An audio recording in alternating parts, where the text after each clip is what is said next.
আজকে বৃষ্টির পর ভাবলাম ছাদে গিয়ে গাছগুলি দেখে আসি, আর এসে তো দেখি খুবই খারাপ অবস্থা হয়ে গেছে। এদিকে এগুলা পড়ে গেছে, ওইদিকে পুরো গাছই পড়ে গেছে। তো এগুলো আমার ঠিক করতে হবে এখন। তো প্রথমে আমি এই সাইডটার গাছগুলা উঠাইয়ে রাখতেছি, ভালোভাবে ঠিকঠাক করে দিলাম।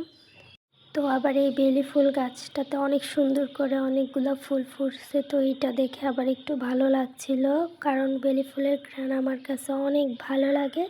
তো আর এইদিকে এই সবেদা ফল গাছটার পুরো ঢাল পুরো ভেঙে গেছে, এইটা দেখে আবার মনটা খারাপ হয়ে গেল। আর এইদিকেও শাক পাতা গাছের পুরো ঢাল ভেঙে গেছে, তো এইগুলা ঠিক করতে আমার অনেক সময় লাগবে। তো আমি যতটুকু আপাতত পারছি এইগুলা ঠিক করে দেওয়ার চেষ্টা করছি। তো এইগুলো আমি তুলে দিচ্ছি, গাছগুলোও ঠিক করে দিচ্ছি। তো আমার এইদিকে গাছগুলো মোটামুটি ঠিক করা হয়ে যাওয়ার পর আমি ছাদের অন্য সাইডগুলো দেখছিলাম যে ওই গাছগুলো ঠিক আছে কিনা। আর এইদিকে তো এই তুলসী পাতা গাছ পুরো নিচের দিকে পড়ে গেছে। তারপর আমি মিষ্টি কুমড়া গাছগুলির উপরে তুলে দিলাম। আর এই সাইড দিয়ে সবগুলো গাছে তুলে দিলাম। আর এই যে মিষ্টি কুমড়াও আসছে আমার কাছে অনেকগুলি, মাশাআল্লাহ। তো সবাই ভালো থাকবে।